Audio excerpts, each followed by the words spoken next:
Assalamualaikum warahmatullahi wabarakatuh. Halo sahabat Jundu, baik lagi di Jundu Channel. Kali ini kita mau bahas salah satu anggota Wali Songo yang terkenal banget, siapa lagi kalau bukan Sunan Bonang. Ada yang tahu nggak nih?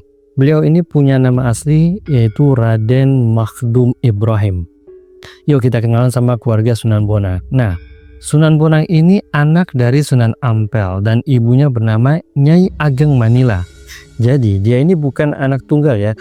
Dia ini punya 3 kakak cewek, yaitu Nyai Fatimah, Nyai Wilis, Nyai Taluki. Nah yang seru, dia juga punya adik cowok juga jadi Wali Songo, namanya Raden Kasim atau yang kita kenal sebagai Sunan Derajat. Jadi 2 bersaudara ini keren banget, Masya Allah, luar biasa. Selain dari satu ibu, Sunan Bonang juga punya saudara dari ibu yang lain. Ada 2 saudari yang nikah sama pokok penting. Dewi Murtasyah jadi istrinya Sunan Giri dan Dewi Murtasimah jadi istrinya Raden Fatah. Nah, asal-usul nama Bonang ini yang unik, yaitu pernah kepikiran nggak kalian semua? Kenapa namanya Sunan Bonang? Ada beberapa versi nih. Pertama, nama Bonang itu dari kata bon plus dan nang, dan artinya babon, yaitu menang atau induk kemenangan. Keren kan? Yang kedua adalah nama ini diambil dari sebuah desa yang ada di Rembang. Ketiga, yang paling populer katanya nama ini diambil dari alat musik tradisional yang sering beliau pakai, yaitu buat dakwah. Yap, namanya Bonang. Nah, alat musik ini mirip gong kecil yang disusun dan bunyinya merdu banget. Beliau ini memang jago banget manfaatin musik buat bikin orang tertarik sama Islam. Nah, status jomblo abadi atau udah nikah. Nah, ini yang perlu kalian tahu. Bagian yang paling bikin penasaran cerita dari Sunan Bonang adalah beliau ini jomblo sampai akhir hayatnya. Beberapa catatan sejarah kayak Babat Tanah Jawi dan Cerita Lasem bilang beliau nggak pernah menikah dan nggak punya anak. Tapi ada juga versi lain yang bikin kita bingung. Ada yang bilang Sunan Bonang ini ternyata menikah sama Dewi Hira, anaknya Raden Jakandat. Dari pernikahan itu, mereka punya 3 anak, Dewi Ruhil, Jayeng Katon, dan Jayeng Rono. Nah, gimana nih sahabat Jundu? Sunan Bonang itu jomblo abadi atau diam-diam udah nikah? Terus pendapat kalian ya di kolom komentar ini. Sahabat Jundu, setelah kita bahas serunya kehidupan Sunan Bonang, sekarang kita mau ngulik kisah akhir hayat beliau yang penuh misteris. Konon, makam beliau ada di mana-mana. Sunan Bonang wafat tahun 1525 Masehi. Tapi yang bikin penasaran, lokasi makamnya itu jadi teka-teki. Sampai sekarang, ada beberapa tempat yang dipercaya sebagai makam beliau. 4 makam bahkan. Ya, kok bisa? Secara umum, ada 4 lokasi yang dianggap makam Sunan Bonang. Yang pertama adalah Desa Wunan Lasem. Di sini ada batu yang konon bekas tempat sujud beliau. Yang kedua adalah Kelurahan Kutorejo, Tuban. Makam ini sering banget diziarahi oleh orang banyak. Yang ketiga Pulau Bawen, bahkan ada di Madura. Loh, kok bisa? Makamnya ada di tempat berbeda. Nah ini dia cerita serunya. Menurut cerita rakyat yang beredar, Sunan Bonang ini wafat di Pulau Bawean. Di sana, murid-murid beliau di Bawean ini ingin makam gurunya di pulau itu. Tapi, murid-murid dari Tuban juga ingin banget nih agar Sunan Bonang ini dimakamkan di Tuban, kampung halaman beliau. Pada suatu malam, murid-murid dari Tuban datang diam-diam ke Bawean.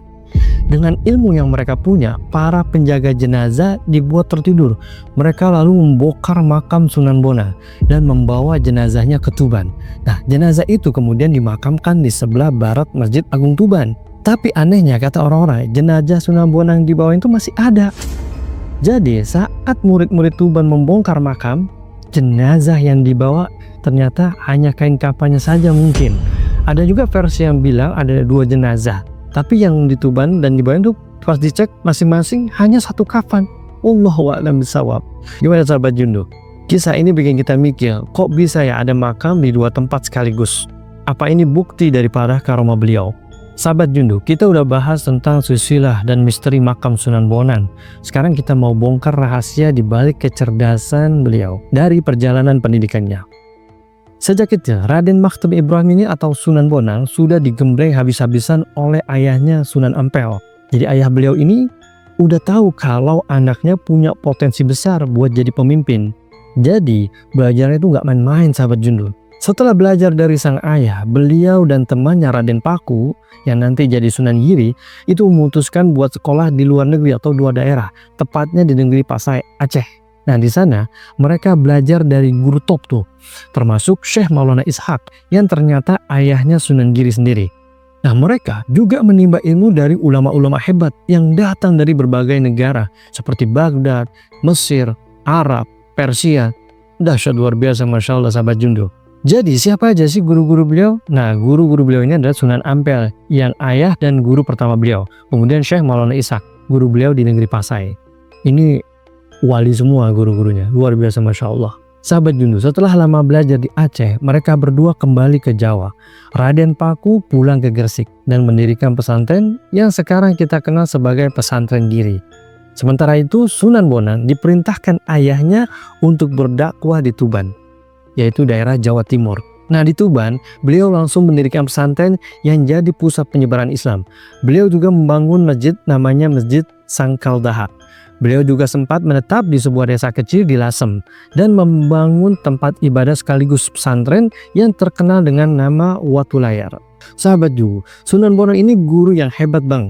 Buktinya murid-murid beliau ini juga jadi tokoh besar dan anggota Wali Songo. Siapa aja murid-murid beliau?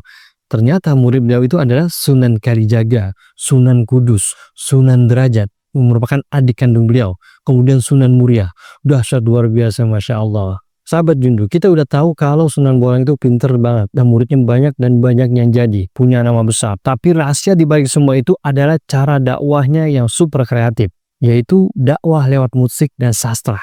Sunan Bonang ini seniman banget. Beliau nggak pakai cara kaku buat nyebarin Islam. Justru beliau ini pakai seni dan budaya yang dekat sama masyarakat. Bayangin, beliau itu sering mainin alat musik gamelan, terutama bonang. Nah, alat musik ini bentuknya kayak piringan-piringan kecil yang kalau dipukul bunyi merdu banget. Nah, Sunan Bonang ini jago banget maininnya. Warga yang penasaran sama alunan musiknya pasti langsung berdatangan. Begitu banyak orang yang kumpul, Sunan Bonang nggak langsung ceramah. Beliau justru menyisipkan ajaran Islam ke dalam lirik-lirik lagu atau tembangnya. Nah, salah satu karya yang terkenal adalah Tidung Bonang. Jadi tanpa terasa orang-orang itu sambil dengerin musik yang indah, ya kan, mereka juga belajar tentang Islam. Dahsyat luar biasa Masya Allah, keren kan? Selain musik, Sunan Bonang juga jago bermain wayang. Beliau memodifikasi pertunjukan wayang dengan menambahkan beberapa karakter seperti kuda, gajah, harimau. Nah ini yang bikin pertunjukan jadi semakin menarik. Dan juga Sunan Bonang ini beliau juga seorang penulis handal. Salah satu karyanya yang paling terkenal adalah Suluk Wujil. Karya sastra ini isinya indah banget dan punya makna mendalam tentang kehidupan beragama. Saking berharganya, naskah aslinya sampai sekarang disimpan di perpustakaan di Belanda. Dahsyat luar biasa Masya Allah. Sahabat tahu gak Tombo Ati, obat hati yang legendaris dari sekian banyak tembang yang beliau ciptakan? Ada satu yang paling populer sampai sekarang, yaitu Tombo Ati atau obat hati. Sekarang dinyanyikan oleh Opik ya. Dulu tembang ini ciptakan beliau untuk menyebarkan agama tentang cara menenangkan hati. Nah, liriknya aslinya seperti ini ya. Tombo ati iko limo ing wernane, kaping pisan mojo Quran sakmanane, kaping pindo salat wengi lakonono, kaping telu wong kang soleh kancanono, kaping papat kudu weteng ingkang duwe, kaping limo zikir wengi ingkang suwe. Ya artinya obat itu ada 5 jenisnya. Yang pertama membaca Al-Quran dan merenungkan maknanya. Dan yang kedua sholat malam.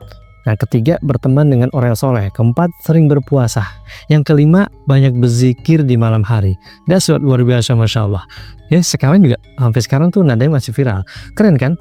Kerennya lagi lagu ini sampai sekarang tuh masih sering dinyanyikan di pesantren-pesantren. Berkat metode dakwah yang kreatif dan unik inilah beliau diberi gelar Sunan Bonang oleh masyarakat. Nama ini diambil dari alat musik bonang yang jadi ciri khas beliau. Gimana sahabat Jundu? Kreatif banget kan cara Sunan Bonang ini berdakwah. Sahabat Jundu, kita udah bahas banyak hal tentang Sunan Bonang. Sekarang kita mau ngomongin karomah ya, karomah beliau yang paling terkenal dan bikin salah satu tokoh besar tobat, yaitu pertemuan yang tak terduga yang ada di hutan. Ceritanya, suatu hari Sunan Bonang lagi jalan santai di hutan. Beliau bawa tongkat yang katanya dilapisi emas. Memang tampak seperti emas. Memang emas. Tiba-tiba muncul seorang begal yang terkenal sadis, namanya Brandalan Lokajaya atau yang dikenal sebagai Raden Masai. Lokajaya ini niatnya cuma satu, yaitu merampok tongkat emas Sunan Bonang. Dengan nada kasar, Lokajaya langsung mengancam, pilih harta atau nyawa. Tapi Sunan Bonang nggak ambil pusing, nggak panik sama sekali, tak anteng. Dengan wajah tenang dan penuh kasih sayang, beliau justru menenangkan Lokajaya. Kata-kata Sunan Bonang ini bikin Lokajaya bingung dan terdiam. Sunan Bonang lalu bertanya, apakah kamu benar-benar butuh harta ini? Sambil menunjuk ke arah pohon aren, di dekat mereka itu Sunan Bonang berkata, lihat tuh, itu emas. Di sana emas itu jauh lebih banyak. Atas izin Allah Subhanahu wa taala, karomah yang dimiliki Sunan Bonang, buah-buah aren itu yang ada di pohon itu langsung berubah jadi emas berkilauan. Jumlahnya ini dahsyat, jauh lebih banyak dari emas di tongkat beliau. Lokajaya akhirnya takjub dan tobat setobat-tobatnya. Melihat keajaib di depan matanya ini, Raden Mas ini langsung lemes. Dia nggak nyangka ada orang yang punya kesaktian seperti itu. Seketika hatinya luluh. Lokajaya langsung menyatakan diri memeluk Islam dan bersedia jadi murid Sunan Bonang. Sabar, kata Sunan Bonang. Dengan lembut, ingatlah orang tuamu itu orang hebat, orang taat, kata Sunan Bonang. Dari sinilah Raden Mas Said memulai perjalanan spiritualnya dan akhirnya dikenal sebagai Sunan Kalijaga, salah satu wali songo yang paling terkenal. Dahsyat luar biasa, Masya Allah. Kisah ini kekuatan kasih sayang dan karomah Sunan Bonang ini berhasil mengubah seorang begal menjadi waliullah. Luar biasa, Masya Allah. Kemudian ada lagi kisah, sahabat Jundu, kalian pasti udah tahu kan kalau Sunan Bonang ini jago banget dakwah lewat seni. Nah, kali ini ada kisah keren lainnya yang nunjukin gimana saktinya atau karomanya tembang ciptaan beliau ini, yaitu pertarungan musik yang ada di hutan. Ceritanya ada seorang pemimpin perampok yang terkenal, namanya Kebon Danu. Dia punya anak buah yang banyak dan ditakuti di mana-mana tuh. Nah, suatu hari Kebon Danu ini dan gengnya berencana merampok Sunan Bonang yang kebetulan lagi lewat hutan. Zaman dulu banyak hutan ya. Begitu dicegat, Sunan Bonang nggak panik, tenang, anteng. Beliau nggak melawan pakai jurus silat atau senjata dengan santai. Beliau cuma mulai melantunkan sebuah tembang ciptaannya, yaitu tembang Dharma. Jadi dilawan pakai lagu. Nah, ilmu kebal kalah semua dan nggak disangka sahabat Jundu. Begitu alunan tembang itu dikumandangkan, hal aneh pun terjadi. Kebon Danu dan semua anak buahnya langsung nggak bisa bergerak. Tangan, kakinya, seluruh badannya mereka jadi kaku, kayak patung. Mereka panik dan ketakutan. Para perampok itu pun berteriak minta ampun. Ampun, hentikan bunyi gamelan itu. Kami nggak kuat. Kata mereka itu semua. Nah, Sunan Bonang lalu meminta mereka untuk tobat. Kebon Danu yang sudah tak berdaya dan terkesima dengan kesaktian Sunan Bonang akhirnya menyerah. Setelah diminta bersyahadat, Kebon Danu dan semua anak buahnya pun langsung masuk Islam dan menjadi pengikut setia Sunan Bonang. Dahsyat luar biasa, Masya Allah. Mereka tobat total cuma karena dengerin sebuah lagu. Gimana sahabat Jundu? Luar biasa, Masya Allah ya.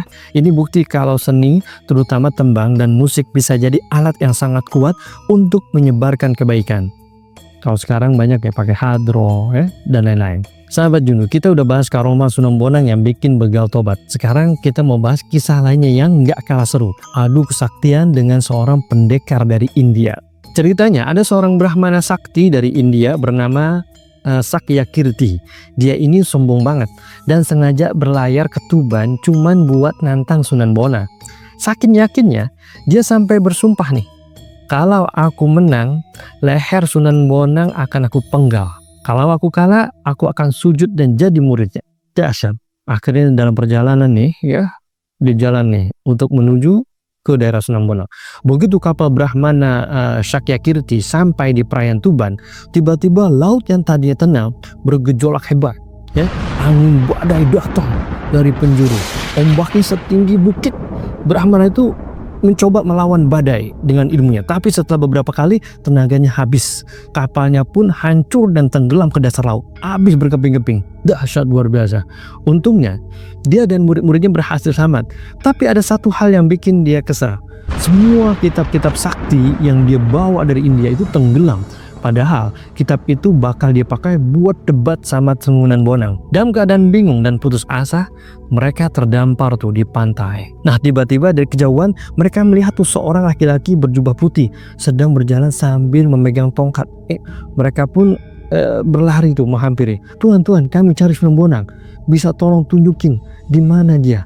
Nih Syakirti ini nanya, untuk apa tuan mencarinya? Kata orang tua ini yang berjubah putih ini. Ya, saya ingin mengajaknya berdebat, tapi sayang semua kitab saya udah tenggelam, kata pendekar India ini. Tanpa banyak bicara, lelaki itu menancapkan tongkatnya ke pasir. Ajaibnya, air langsung menyembur dan membawa semua kitab milik Brahmana yang tadinya tenggelam di dasar laut. Dasar luar biasa, Masya Allah. Kemudian sahabat Jundu, murid-murid Brahmana yang kehausan langsung minum air yang menyembur dari tongkat beliau. Mereka terkejut karena airnya sangat segar. Padahal mereka ini ada di tepi pantai. Brahmana Syakirti kebingungan. Dia tahu ini bukan sihir biasa. Tidak ada satupun Brahmana Dinda yang bisa melakukan hal itu. Hatinya pun mulai berdebar. Dia pun bertanya, di daerah mana kita sekarang ini? Akhirnya, laki-laki yang berjubah putih ini berkata, Tuan berada di pantai Tuban. Dasar luar biasa, masa. Mendengar nama Tuban, Brahmana Syakirti dan murid-muridnya langsung sujud. Mereka yakin lelaki yang berjubah putih itu adalah Sunan Bonang yang selama ini dicari. Dasar luar biasa, Masya Allah. Sunan Bonang pun langsung menegur mereka. Bangunlah, dilarang bersujud kepada sesama makhluk. Sujud hanya pantas kepada Allah Subhanahu wa Ta'ala. Brahmana Syakirti akhirnya mengakui kekalahannya. Dia menyadari badai di laut tadi adalah tanda kekuasaan Allah, bukan sihir Sunan Bonang. Tanpa paksaan, dia dan murid-muridnya langsung bersahadat dan menjadi murid setia Sunan Bonang. Dasar luar biasa, Masya Allah. Sahabat Jundu, ini bukti kalau karomah Sunan Bonang bukan sihir, tapi anugerah dari Allah Subhanahu wa Ta'ala. Nah, itulah sahabat Jundu cerita lengkap tentang Sunan Bonang. Mulai dari silsilah keluarga, perjalanan menuntut ilmunya, sampai karomah-karomah yang luar biasa yang bikin kita semua takjub. Kisah beliau mengajarkan kita bahwa dakwah bisa dilakukan dengan cara yang kreatif dan damai. Bahkan mampu meluluhkan hati para penjahat yang paling sadis sekalipun. Bahkan bisa jadi wali. Luar biasa, Masya Allah. Kira-kira sahabat Jundu, di episode selanjutnya kita mau bahas siapa lagi nih? Dari Wali Songo. Tulis di kolom komentar ya. Jangan lupa like, comment, share, dan subscribe Jundu channel ini agar kalian nggak ketinggalan kisah-kisah penuh hikmat lainnya. Ana Nairobi, salam Jundu channel. Assalamualaikum warahmatullahi wabarakatuh.